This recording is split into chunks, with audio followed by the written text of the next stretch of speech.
1017. All right, well, it is 6:40.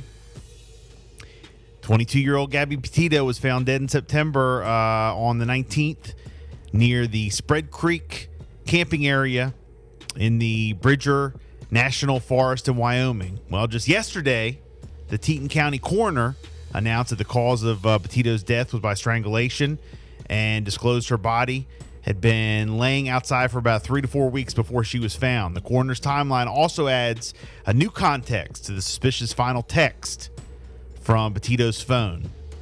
Who sent Gabby Petito's final text? Wow. Well, the timeline provided by Dr. Blue, who is a coroner, likely means that Petito did not send the final text to her mother on August the 30th. That wasn't her. It said something about no cell service or something like that here. The 3 to 4 week window from September the 19th, the day they found her body, lands her time of death to be between September the 22nd between the 22nd of August to the 29th of August. All right. Nicole Schmidt received a text from Petito's phone which read no service in Yosemite, implying that she and Laundrie, whom she went on the road trip with, were in a famous national park in California. However, we now know the couple were never in California. Wow. There's Petito never made it out of Wyoming. Now, according to the Petito family lawyer, Richard Stafford, Schmidt did not believe that the message had come from her daughter and was suspicious of the message to begin with. Now, with the new window given by the Teton County Coroner's Office, it can be assumed the message was not sent by Petito. So, that's the latest on that. So, you guys can, Just shame. And when carry they on say with that your her conversations. Body, was found 3 to 4 weeks later outside. If this was an accident, now again, this is just me, but if this was an accident or something tragic that happened or something that wasn't meant to happen, you're trying to, get the body, get help, call someone. You don't leave them there. Yeah. No, I know. For me, it shows that it was purposely done and you just left her there.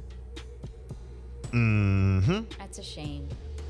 Well, I actually got in a conversation with somebody about this last night, and they were talking about the emails that were recovered from the Washington football team, and when they went into the sting, and they found the emails, and apparently, what we keep hearing is that the FBI leaked the emails to the New York Times about John Gruden.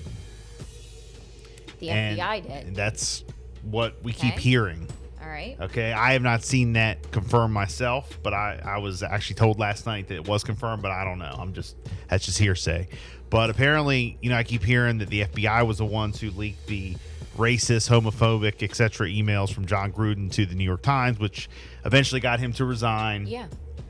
Pretty much canceled. I think he's just going to go away.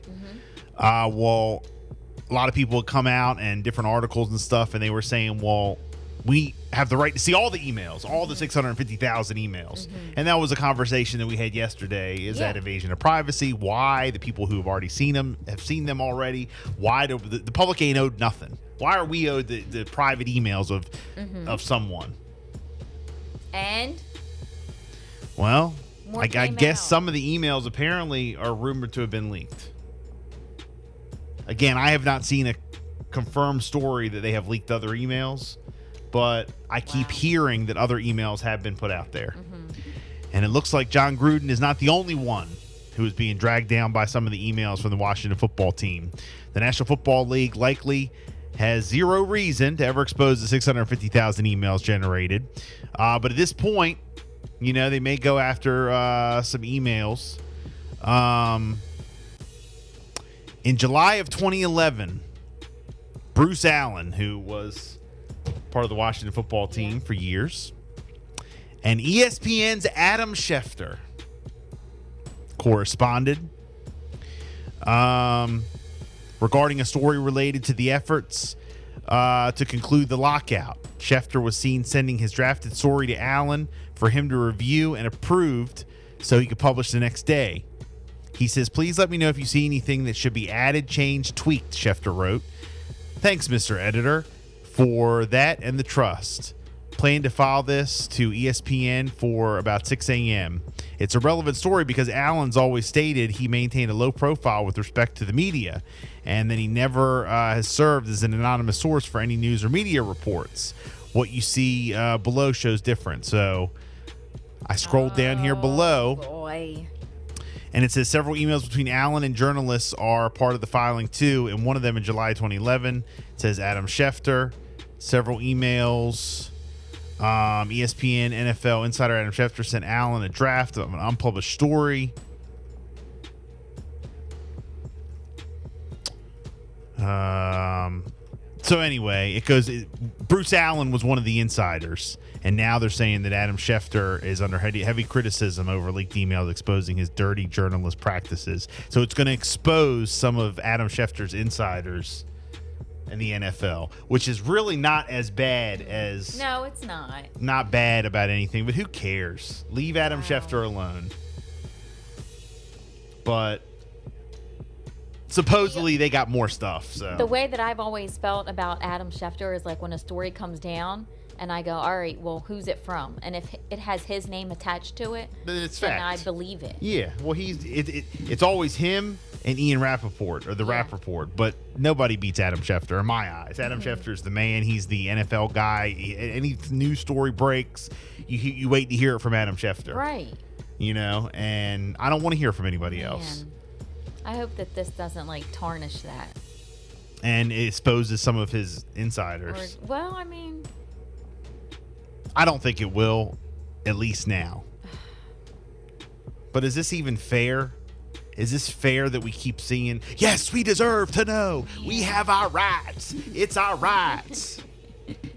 Why? Why do you need rights to see people's personal emails? Now, no, obviously, if it, racist and hateful for me, no, technically I don't have a right to, but doing what we do, if we get a breaking news story. Yeah, of course we're going to report on it, but do we have a right to see it? If something gets leaked to us, what do we do with it? Oh, we go on the air with it. But do we have a right to... What if we had an insider? But I wouldn't want What if we had the insider to be who exposed. gave us some scoop? There used to be a guy. And I'll tell you who he is in a minute. But there used to be a radio message board. Mm-hmm. Okay? Mm-hmm. And it basically, there was DCR TV. Okay. Was a website. Oh, you were telling me about it. And DCR TV, it was like a blog site message board. It's still around. And it covered Maryland, DC, Baltimore radio and TV stations. And any kind of gossip or any changes or anything going on with DC, Baltimore, Maryland, it would go TV, on this radio, board. it would pop up on the site as news, okay? And then you had like a mailbag where you could write in and people could comment. So it was anything that happened, changes, ratings, inside information, rumors, anything with TV, radio. It was for industry people like us. Okay. It would be like every day people would sit on DCR TV waiting to see. But then an Eastern Shore version came around, and it was called ESR TV. Mm-hmm. And it was there was a link on the DCR TV page. So it was anything about Eastern Shore radio. But how did you get access to it? If you're not in the industry, did you have No, it's just a access? website. It was just something Okay. anybody for could go to the public website. as well. They could go on and read it. Okay. But it was mostly the radio people would go on there and see what's going on. Any but it changes, was public. It was public. So ESR TV was the Eastern Shore version, and anything was going on with a radio station, or TV station, format change, staff change, things like that going on. Well, the guy who wrote in it had an inside on each radio company around here who would leak information to him. He had somebody at iHeart. He had somebody at Great Scott. He had somebody at Delmarva Radio. Okay. And we always wondered who was the leak. At each place. At each one. And I'm not even gonna name the guy because I don't want to put him on the spot like that. That's fine. You don't have people to. know, but I'm not even gonna do it because I'm gonna say this. It got to the point where I got hired at iHeart, and the first two things I was told when I got hired is, and he'll laugh at this, Number one, before you leave, don't forget to turn the coffee pot off. Okay. Number two, don't talk to the guy from ESR TV. Those were the 2 rules. Yes, those were the 2 rules. Yeah, but because there was an insider, though. There was an insider, and I know who the insider was. Insider scoop and leak and with an stuff. S was. All right. Yes, So but this did you guy, trust that person? this guy who was part and wrote for ESR TV, the insiders used to bring him to the station when no one was there. And talk to him, give him information, and then the next day he'd go right on there. And it was very opinionated. It was gossip. Yeah, it was radio yeah. gossip. But the person that you know to be like the insider or to leak this secret information, is that person to be trusted? Now, yeah, I think. I mean, he doesn't do it anymore because he got into radio. Okay. He actually got into radio, and he's on the radio around here. So so he's around. Wow. That could be like a reality show, a game show. Yeah. I remember him coming to the station. Like there could be someone in this building, let's say. Yeah. That we all work with that could be like. I will say he doesn't work here, but there could be somebody in this building like who. a whistleblower. Yeah, there was a radio whistleblower. But I say that just because of this Adam Schefter thing. Yeah. Because the Adam Schefter thing, he has people like that in different organizations, and hopefully they don't get exposed from these emails. But they're saying that's basically like kind of like an example of what's going on. And Bruce Allen was one of them. Wow. So, 6:52, it's a Bill and Jessica show. You want in on the 2021 Honda Civic? Oh, we got to do the Kyrie story. Okay. We'll do that after 7. Okay. We'll do the Kyrie went on IG Live and talked about not getting the vaccine and about not playing this upcoming season because of it. We'll do that after 7. You can register to win the 2021 Honda Civic.